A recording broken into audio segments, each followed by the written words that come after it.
Alright, what is up everybody? It's Lids, and I am so excited because today we are playing the new Mass Effect Legendary Edition, the remastered version of the Mass Effect trilogy, which is my favorite game, favorite series, ever. For those of you who aren't familiar, Mass Effect is a sci-fi, story-driven, third-person shooter game, and, well, I'm looking forward to getting the chance to show you what it's all about, whether you are a Mass Effect veteran or if it's your first time seeing it. So, without further ado, let's get started. So, of course, Mass Effect is a trilogy, 1, 2, and 3. We're going to start with Mass Effect 1 here, of course.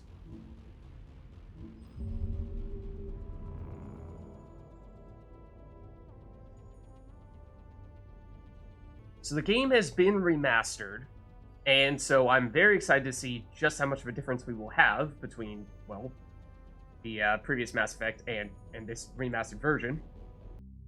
Alright, so.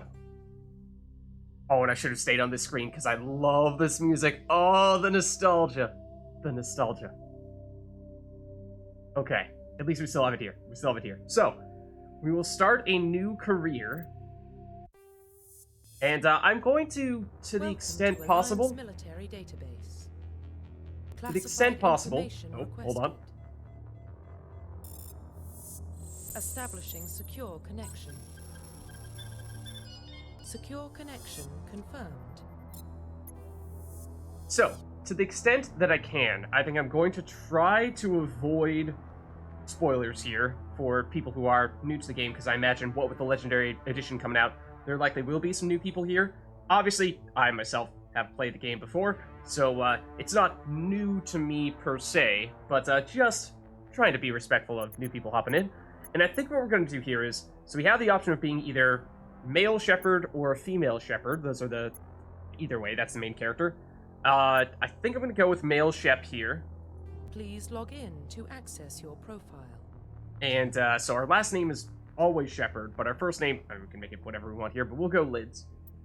Profile reconstruction complete. And so you can also Please log in to access your mess profile. around with, is it elsewhere on here? Oh, no? I remember the first time I played Mass Effect 1, the original version, of course. Yeah, okay, here we go. Custom Please mail. log in We do to this. access your Yeah. profile. So we put our name in here, and then should also be able to, yes, exactly. Start doing some other customization options here. Warning, data corruption detected. Please reconstruct profile. Confirm pre-service history.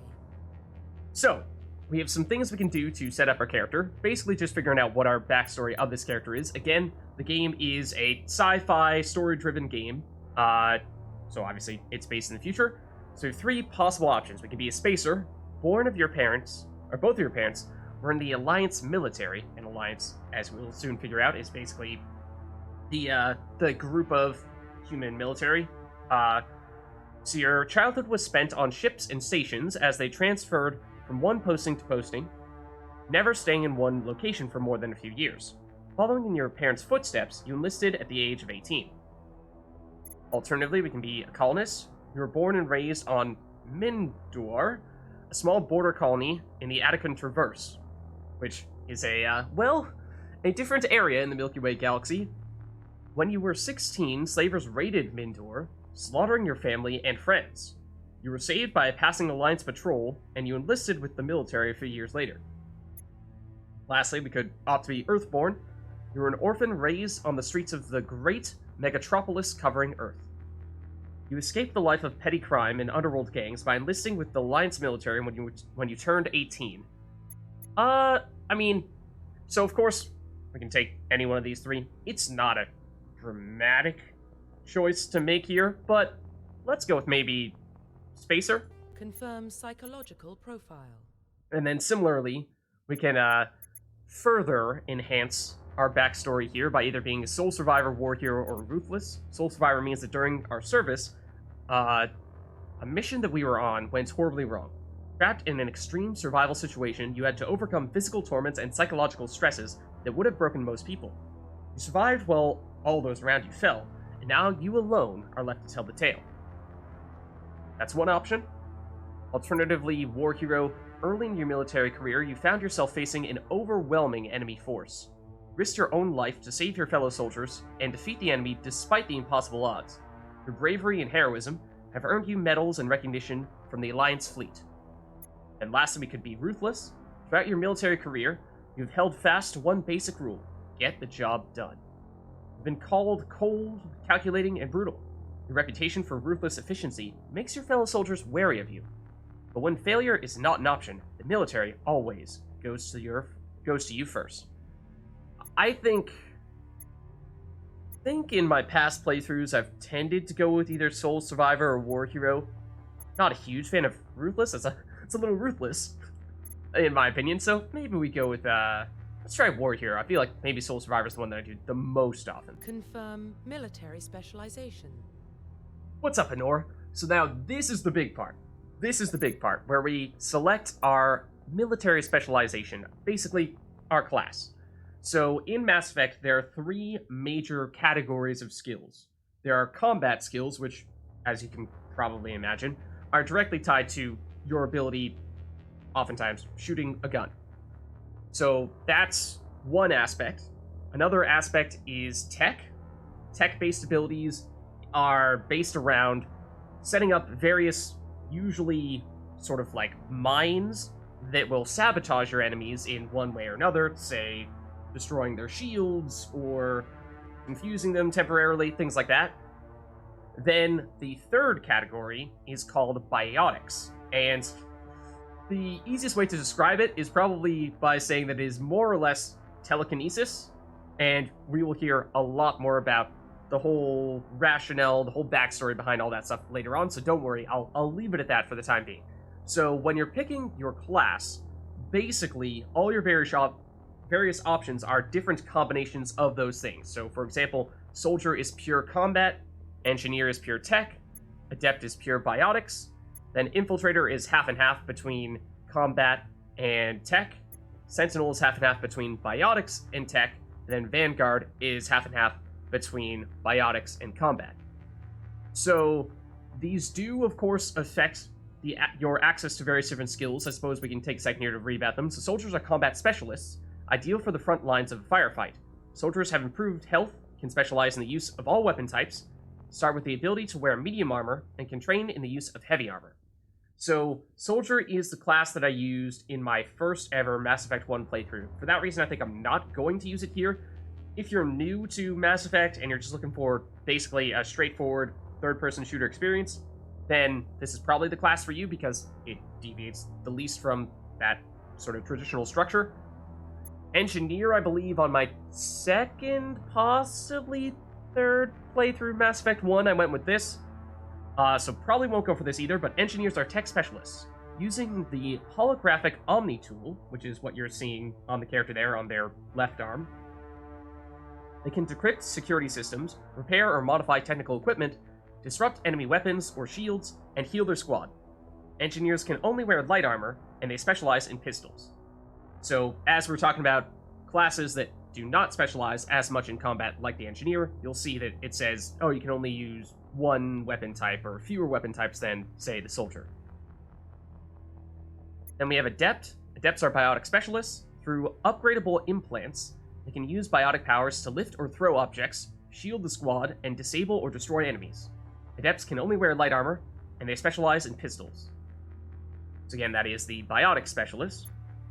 Infiltrator. Infiltrators combine combat and tech abilities to specialize in killing or disabling enemies at long range. So yeah, they tend to be the long-range specialists, which means generally sniper rifles. Infiltrators are trained to use Omni tools, focusing on decryption and offensive abilities rather than healing. They can specialize in pistols or sniper rifles and wear medium armor. Then Sentinels. Sentinels combine biotic and tech abilities. Typically, they use biotic abilities and advanced healing skills to defend allies, though they can also disrupt opponents with biotic or tech attacks. They are more efficient at tech and biotics than other classes, but at the expense of combat. Sentinels can only wear light armor and receive no specialized weapon training. Lastly, Vanguard, the hybrid between biotic and combat. They're the biotic warriors. They combine biotics and weapons to take down opponents and are especially deadly at short range. They specialize in pistols, shotguns, and wear medium armor. So what I'm thinking we do is one of the classes that I've played the least across Mass Effect 1, 2, and 3, and by the least I mean I have actually never played it, is the Sentinel. The hybrid between biotic and tech. So I would like to go that route here. It is in many ways sort of like more of a support, potentially crowd control-like class, but I think we're going to do what we can to make it a little bit more offensively oriented. Confirm facial identification. Then in terms of our appearance, we can customize things if we would like to. And although I'm somewhat interested to see what extent this has changed now that the game has been remastered, you know, you might be able to make a new and improved looking Shepard. I think for the most part, I do like keeping the default Shepard because I feel like there's sort of a special, I don't know, attachment I feel to having the, well, what feels to me like the Shepard. So I'm going to keep the default appearance here. Profile reconstruction complete. So there we have our name, our backstory, and we are a Sentinel, so again, we'll be that hybrid between tech abilities and biotic abilities, but we will not be very good when it comes to firing weapons. Okay, and of course, once we confirm this, we're all locked in, but I think this is what we want to do here, so let's get going. Identification confirmed. In terms of difficulty, admittedly, I don't remember. I've not been playing I've not played Mass Effect 1 recently. I have been doing Mass Effect 3 multiplayer a fair bit as of late, and so I don't know how exactly that difficulty translates to this difficulty. So I think we might just stick on normal for now, and if it looks like that's not going to be a good fit for us, then we'll adjust accordingly. Then auto leveling up, no. Level scaling. Hold on. In classic mode, the original 1 to 60 level range will be used instead of the new 1 to 30 level range. XP and talent points progressions remain the same. The number of levels is doubled. Oh? That does sound kind of nice. Having 60 levels versus 30.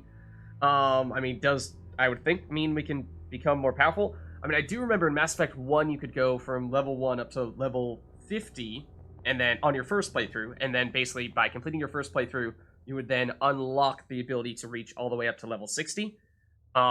So this is an RPG, if I forgot to mention that.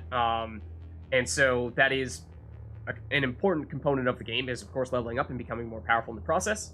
But I don't recall as to whether it might be that Mass Effect 2 and Mass Effect 3 only had a level 30 cap. In fact, I think it's actually lower, come to think of it. In other games, it might have been. I don't recall. I feel like, though, why not go 1 to 60? Then, as for our squad, so we will, generally speaking, not be the only person out there doing stuff. So we'll have teammates who are helping us in the process. And so, let's have our teammates, I think, use any and all types of abilities here. We can manually direct them to do certain things, and so this is basically what this is asking us is, do we want them to just be acting entirely of their own accord, total free will, or alternatively, we could go and say that they do absolutely nothing unless we tell them specifically what we want them to do. I think we'll just have them do everything. Could, again, change that later if we wanted to. I think I'll put subtitles on, just in case I'm talking over things at any point in time. That's probably best. And, sure, we'll enable tutorials, though I might turn that off at some point. But here we go!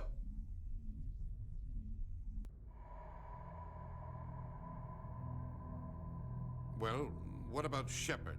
He's a spacer, lived aboard starships most of his life. Military service runs in the family. Both his parents were in the Navy. He proved himself during the Blitz. Held off enemy forces on the ground until reinforcements arrived.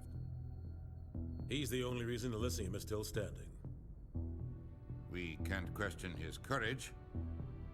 Humanity needs a hero, and Shepard's the best we've got. I'll make the call.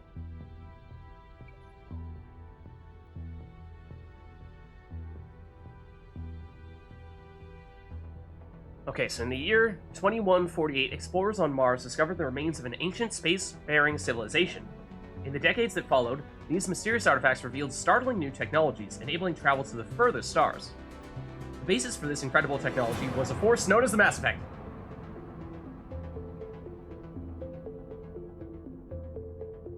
Don't worry, we'll hear more about it later.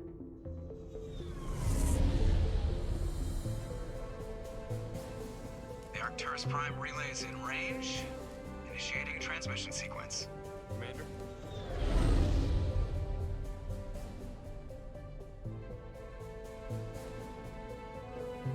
We are connected. Calculating transit mass and destination. The relay is hot, acquiring approach vector. All stations secure for transit.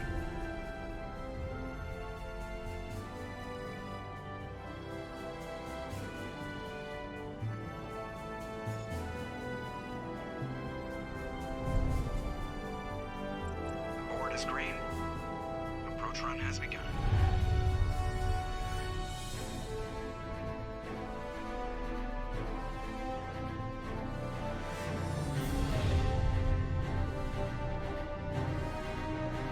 Hitting the relay in 3, 2, 1.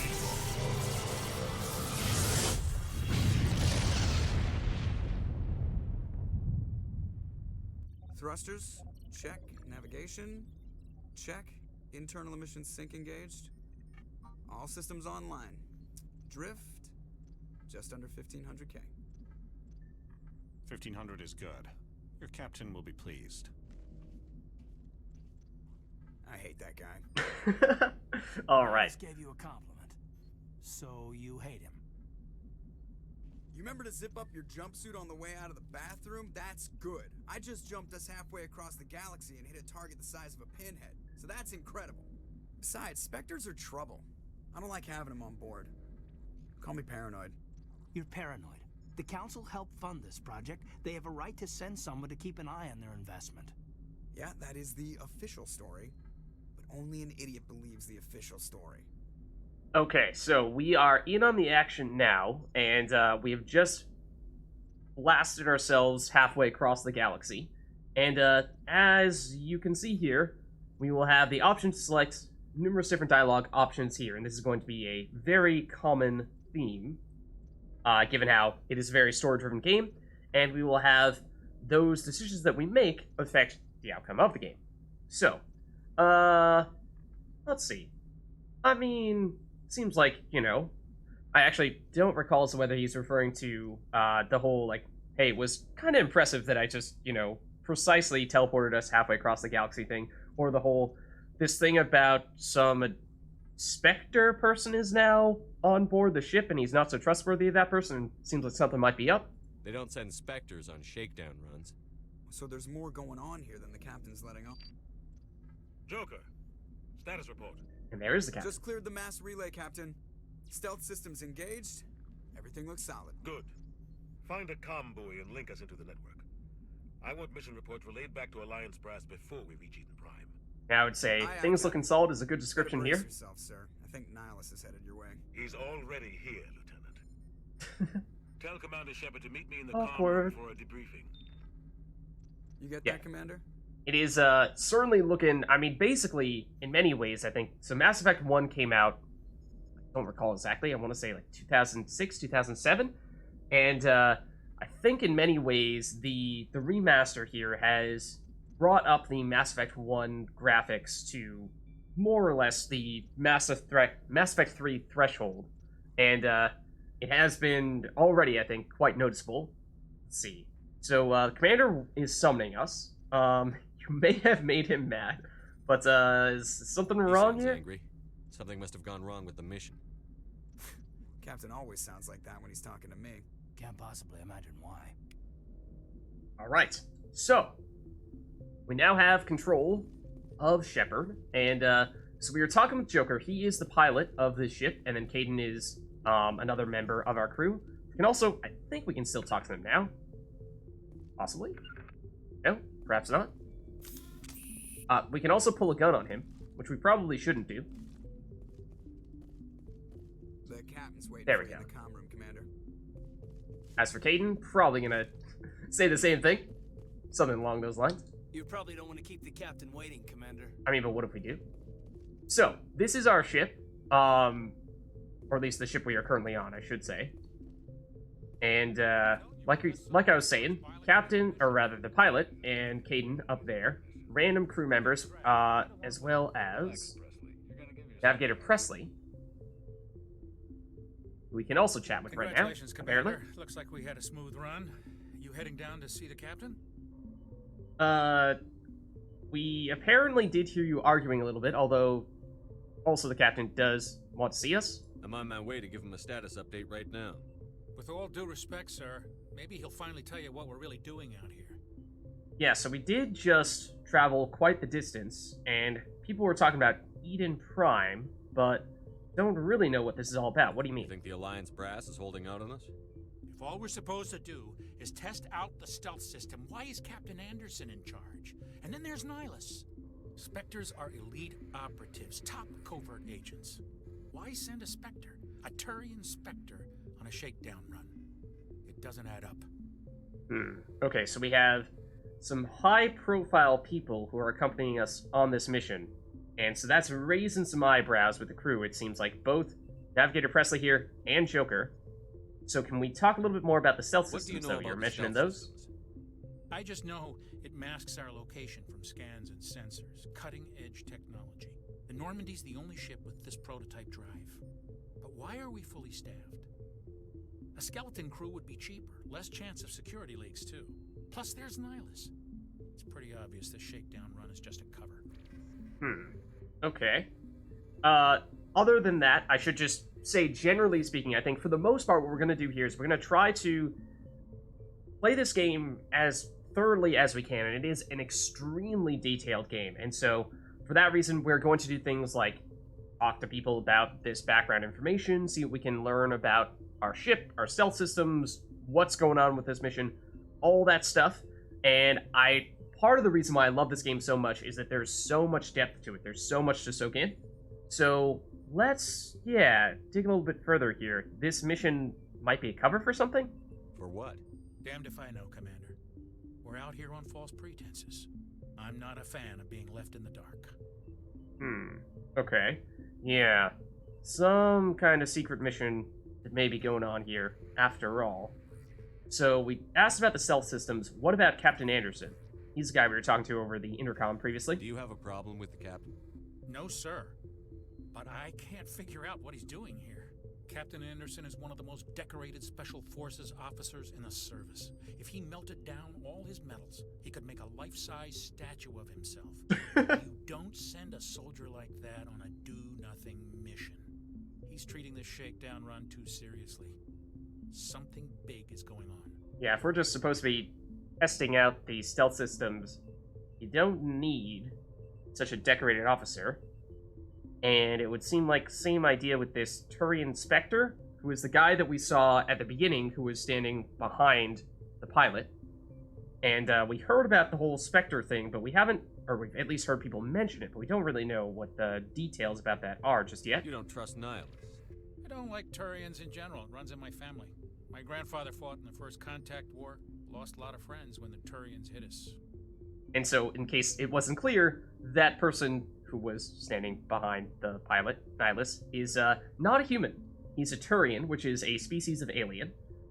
And this guy is saying, well, his family fought against the Turians a long time ago. And could say, that was a long time ago, and maybe imply, you should forgive them for that. That's not, it's nothing personal. Or we could say, well, he's also a Spectre, and that makes him even more suspicious. But I think we want to ease the tension a bit here. That was 30 years ago. You can't blame Nihilus for that. No, I guess not. But it still makes me nervous to have a Spectre on board. Especially a Turian. We're an Alliance vessel, human military, but Nihilus doesn't answer to the captain like the rest of us. Spectres operate outside the normal chain of command. Okay, that gives us a little more context. Observe shakedown runs. Nihilus looks like he's expecting some heavy action. I don't like it. Okay, so I think that's all we can learn here, but that is definitely some good info to pick up. I'll see if I can get some answers when I see him. Good luck, Commander. Okay, so can check if there's anyone else we can chat with here. What, Corporal Jenkins? That's crazy. The captain's in charge here. He wouldn't take orders from a Spectre. Not his choice, Doc. Spectres don't answer to anyone. They can do whatever they want. Kill anyone who gets in their way. They're not going to notice we're eavesdropping, I'm sure. Jenkins, clearly you've watched too many spy vids. What do you think, Commander? We won't be staying on Eden Prime too long, will we? I'm itching for some real action. I sincerely hope you're kidding, Corporal. Your real action usually ends with me patching up crew members in the infirmary. Oh. Usually doesn't end well for you, apparently. Relax, Jenkins, relax. You need to calm down, Corporal. A good soldier stays cool, even under fire. Sorry, Commander, but this waiting's killing me. I've never been on a mission like this before, not one with a Spectre on board. Okay, so getting a little bit antsy there, it seems. But it's okay, you'll do fine. Don't worry about it. Every other assignment you've had, and everything will work out. Easy for you to say. You proved yourself in the Blitz. Everybody knows what you can do. This is my big chance. I need to show the brass what I can do. Let's not get ahead of ourselves here. Easy, Tiger. You're young, Corporal. You have a long career ahead of you. Don't do something stupid to mess it up. Don't worry, sir. I'm not going to screw this up. Alright. What else can we learn from him, though? We can talk more about Nihilus, this Turian Spectre. What can you tell me about Nihilus? Turians are generally well respected by the other species. Their fleet has more patrols protecting Citadel space than any other. They don't always get on well with us, though. Some people find them too rigid. Others still blame them for the First Contact War. As for Nihilus, I haven't said more than 2 words to him. He usually only speaks to the captain. I hope we get a chance to see him in action. I heard Nihilus took down an entire enemy platoon all by himself. Does sound pretty impressive.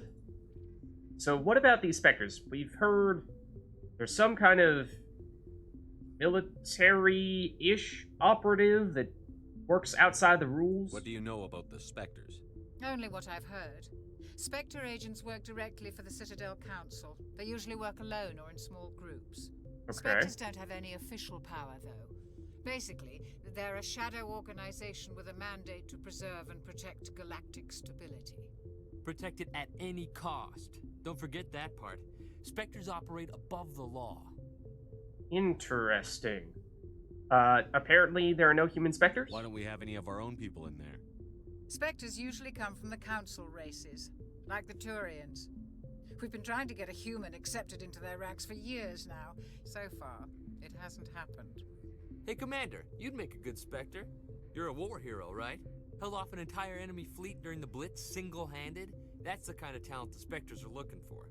This is all just wild speculation. The Spectres aren't interested in recruiting humans, no matter how capable. Okay. Interesting. The Spectres do seem like they have quite a bit of authority here if they operate outside the law like that. So, they could be dangerous. How do you control agents with unlimited power? I suppose the Council could revoke the Spectre status of an agent who got out of hand. At that point, Citadel Security Services would take over. Those C-Sec grunts wouldn't stand a chance. The Spectres were 20 ordinary soldiers. The Spectres police themselves. An agent goes rogue, they send another agent to take him down. That's Spectre justice. Spectre justice. Confusing romantic legends with reality, Commander. Alright. What about Eden Prime? That appears to be the place that we are heading over to. You're from Eden Prime, aren't you, Jenkins? Oh. What's it like? It's very peaceful, Commander.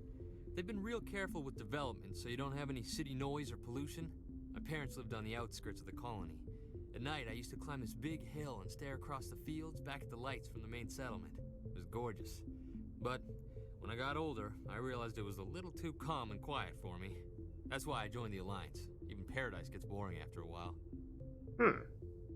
So, do you have any sense as to why we would be heading there in Any that idea case? why Eden Prime was chosen as our destination? Not really sure, Commander. Eden Prime's one of our most stable colonies. Good place to take the Normandy for a shakedown run, I guess. No real danger there. There's gotta be something else going on. We've got a Spectre on board. That's why I'm so wound up. I can't wait for the real mission to start. Okay, very interesting. I think that is the last of the things we can ask about here. We already asked about Nihilus, right? So, I think we say goodbye to these two. The captain's waiting for me. Goodbye, Commander. And you'll see every now and again that we'll get that little notification in the bottom right corner telling us that we are getting experience and also gaining codex entries. And if we look here, we will see our codex, which is basically, as you might imagine, sort of background information and lore about the various things that we're learning. So there's a lot, I mean a lot of information to take in, because Mass Effect is a very thorough world in which the game takes place, and it is based in the Milky Way galaxy. So I think we will make a point of reading up on these things. However, want to do what we can to try to, split them up every now and again so that we're not just going full story time mode. But maybe we take a chance here to learn a little bit more about the council races. 3 most politically important species in the galaxy. Oh, Spectre. Hold on. I meant to start this. 1,200 years the Turians. ago, the Turians were invited to join the Citadel Council to fulfill the role of galactic peacekeepers. The Turians have the largest fleet in Citadel space, and they make up the single largest portion of the Council's military forces. As their territory and influence has spread, the Turians have come to rely on the Solarians for military intelligence and the Asari for diplomacy. Despite a somewhat colonial attitude towards the rest of the galaxy, the ruling hierarchy understands they would lose more than they would gain if the other 2 races were ever removed. Turians come from an autocratic society that values discipline and possesses a strong sense of personal and collective honor. There is lingering animosity between Turians and humans over the First Contact War of 2157, which is known as the Relay 314 incident to the Turians. Officially, however, the 2 species are allies, and they enjoy civil, if cool, diplomatic relations. Yeah, so that's the kind of thing that we were starting to see there, was that there is certainly still some tension between the Turians and the humans. Spectres are agents from the Office of Special Tactics and Reconnaissance, and answer only to the Citadel Council. Okay, so these are the Spectres we were hearing They are about? elite military operatives, granted the authority to deal with threats to peace and stability in whatever way they deem necessary. They operate independently or in groups of 2 or 3. Some are empathetic peacekeepers, resolving disputes through diplomacy. Others are cold-blooded assassins, ruthlessly dispatching problem individuals. All get the job done one way or another, often operating outside the bounds of galactic law. The Spectres were founded after the Solarians joined the Council. For many years, they operated in secrecy as backroom problem solvers. Only after the Krogan rebellions did their activities become publicized. Assignment of a Spectre is less contentious than a military deployment, but makes it clear that the Council is concerned about a situation. Okay, so that's more about the Spectres. Then let's just read up on humans and the Systems Alliance, and then we'll move on here. Humanity's first contact with an alien race occurred in 2157. At that time, the Alliance allowed survey fleets to activate any dormant mass relays discovered, a practice considered dangerous and irresponsible by Council-aligned races. When a Turian patrol discovered a human fleet attempting to activate a relay, they attacked. 1 human vessel survived, retreating to the colony of Shanxi. The Turians followed, quickly defeating the local forces. Shanxi was occupied, the first and to date only human world to be conquered by an alien species. The Turians believed the handful of ships they defeated represented the bulk of human defenses, so they were unprepared when the Second Fleet, under Admiral Castany Drescher, launched a strong counteroffensive, evicting them from Shanxi. The Turians mobilized for full-scale war, drawing the attention of the rest of the galaxy. The Council quickly intervened, forcing a truce. Fortunately for humanity, the First Contact War was ended with a diplomatic solution. And so this is sort of the underlying tension between the humans and the Turians, is that humans, the first ever alien species that they encountered were the Turians, and, well, as you might imagine, things were not all that peaceful at the beginning. They did have this First Contact War, at least that's what the humans refer to it as, and so there, for that reason, is still some animosity between them to a certain extent, even if, at least officially, they are technically allies. Then let's go Systems Alliance here, which is the group of human military that we've heard people mention a little bit. The Systems Alliance is an independent supranational government representing the interests of humanity as a whole. The Alliance is responsible for the governance and defense of all extrasolar colonies and stations. The Alliance grew out of the various national space programs as a matter of practicality. Saul's planets had been explored and exploited through piecemeal national efforts. The expense of colonizing entire new solar systems could not be met by any one country. With humans knowing that alien contact was inevitable, there was enough political will to jointly fund an international effort. Still, the alliance was often disregarded by those on Earth until the First Contact War. While the national governments dithered and bickered over who should lead the effort to liberate Shanxi, the Alliance fleet struck decisively. Post-war public approval gave the Alliance the credibility to establish its own parliament and become the galactic face of humanity. Yes, so basically whenever someone is referring to the Alliance or Systems Alliance, that means that they are referring to this large, overarching government for humans. And oftentimes that is tied to the military actions that humans take. So I think we'll leave it at that for now. Other than that, we're just, in terms of our mission here, we're, of course, we're Commander Shepard, and we are looking to check in with the captain, as we, of course, have heard people say. See if there's anyone else for us to talk to before we have that briefing. But, I think... Actually, hold on. We might be able to. No? Okay. Those are doors that would normally allow us to go to different sections of the ship. However, it does appear as though the game is like, no, Lids. You gotta go through here. You gotta talk to the captain. Can't delay it for too long here. So let's make it happen. It's actually Nihilus, though. Commander Shepard, I was hoping you'd get here first. It will give us a chance to talk. Oh? Where is Captain Anderson? The captain said he'd meet me here. He's on his way. I'm interested in this world we're going to. Eden Prime. I've heard it's quite beautiful. We've heard that as well. But, why? Why are we going there? They say it's a paradise. Yes, a paradise. Serene, tranquil, safe. Eden Prime has become something of a symbol for your people, hasn't it? Proof that humanity can not only establish colonies across the galaxy, but also protect them. But how safe is it, really? Is that a threat? It does kind of sound a little bit like a threat. Why are you asking? Do you know something? Your people are still newcomers, Shepard. The galaxy can be a very dangerous place. Is the Alliance truly ready for this? I think it's about time we told the Commander what's really going on. This mission is far more than a simple shakedown run. I knew it. I figured there was something you weren't telling us. We're making a covert pickup on Eden Prime. That's why we needed the stealth systems operational. Oh? Why the secrecy? What's the big deal here? There must be a reason you didn't tell me about this, sir. This comes down from the top, Commander. Information strictly on a need-to-know basis.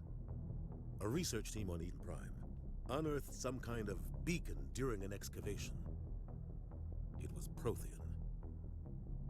Prothean? I thought the Protheans vanished 50,000 years ago. Oh. Their legacy still remains. The mass relays, the Citadel, our ship drives. It's all based on Prothean technology. This is big, Shepard. The last time humanity made a discovery like this, it jumped our technology forward 200 years. Yeah, that'd be Eden pretty Prime big. Doesn't have the facilities to handle something like this. We need to bring the beacon back to the Citadel for proper study. Obviously, this goes beyond mere human interests, Commander. This discovery could affect every species in Council space. Okay, so they've got some technology in this location that we want to keep on the down low. It could be the type of stuff that would allow us to advance potentially everyone's technology, all of the races, by hundreds of years. Why did we tell the Council? Is this supposed to imply that, well, maybe the humans should have just kept it for ourselves? It was located on a human colony, after all. Why didn't we keep the beacon for ourselves? Why did we have to share it? Humans don't have the best reputation. Some species see you as selfish, too unpredictable, too independent, even dangerous. Sharing that beacon will improve relations with the Council. Plus, we need their scientific expertise. They know more about the Protheans than we do. The beacon's not the only reason I'm here, Shepard.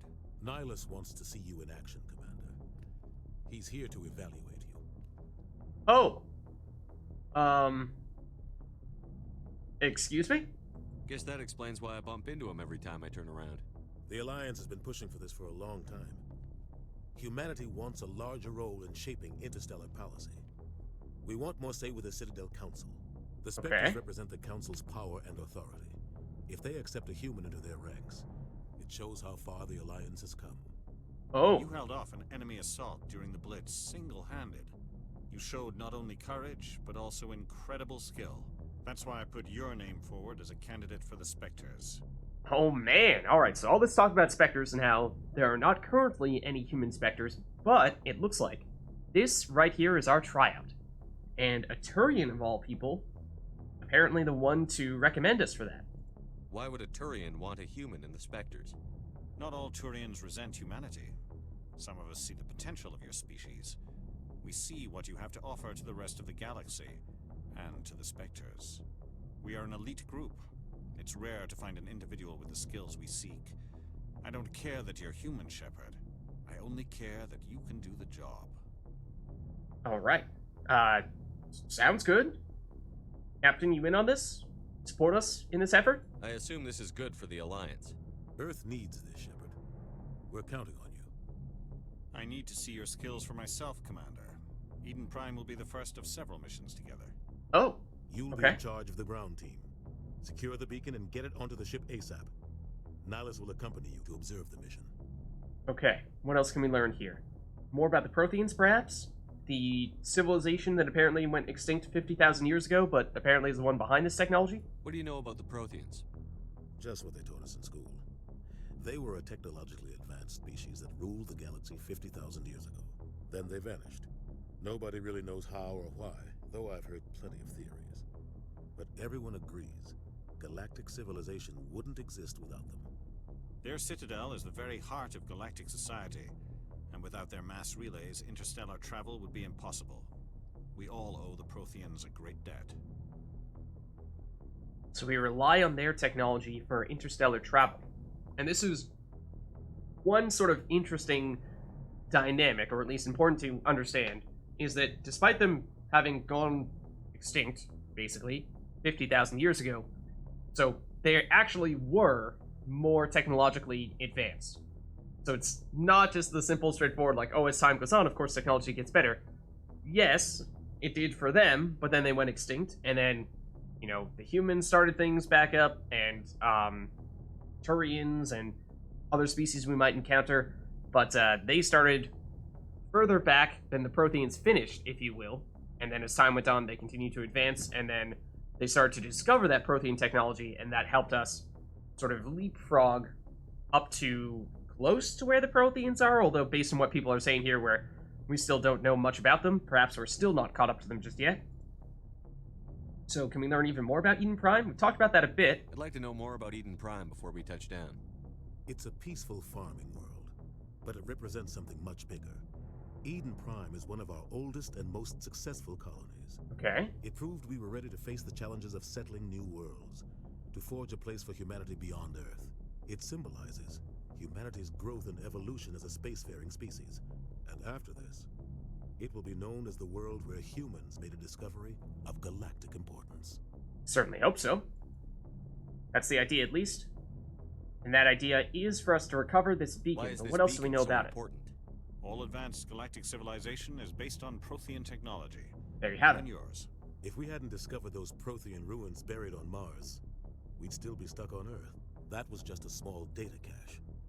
Who knows what we can learn from this beacon? What if it's a weapons archive? We can't let it fall into the wrong hands. Wrong hands?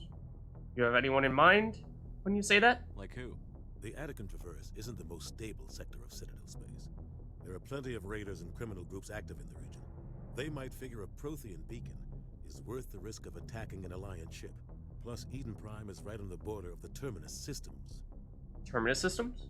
The Attican Traverse is under Citadel protection. If the Terminus systems attack, it's an act of war. Technically, yes. But some of the species in the Terminus might be willing to start a war over this. The last thing the Council wants is to get Must be pretty big, then. into a major conflict with the Terminus systems. We have to keep this low-key. Okay, so I think that's everything here that we can learn about this situation. So in that case, I think we're ready to drop down here. I think we're ready to go. What's up, Arumi? You are just in time. we are getting things started in full here. We are just learning about our mission. We are stopping off at Eden Prime, which is a human colony where there is apparently some ancient technology, which, although ancient, would actually be significant enough to help advance our technology further, because this ancient species that has now gone extinct was more technologically advanced than we are. So I think we're ready to drop down now. Just give the word, Captain. We should be getting close to Eden. Captain, we got a problem. Oh? What's wrong, Joker? Transmission from Eden Prime, sir. You better see this. Bring it up on screen. That doesn't look good. Get down!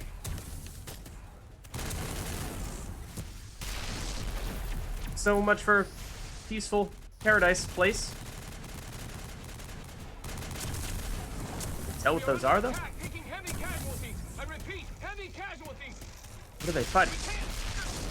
Get evac. They came out of nowhere. We need...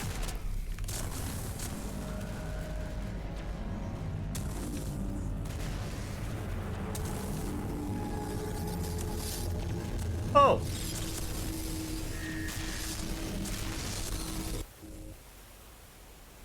Everything cuts out after that. No comm traffic at all. Just goes dead. There's nothing. Reverse and hold at 38.5. That. Status report. What is it? 17 minutes out, Captain. No other Alliance ships in the area. Take us in, Joker. Fast and quiet. This mission just got a lot more complicated. A small strike I'm team afraid can move so. quickly, without drawing attention. It's our best chance to secure the beacon. Grab your gear and meet us in the cargo hold. Tell Alenko and Jenkins to suit up, Commander. You're going in. Let's do it.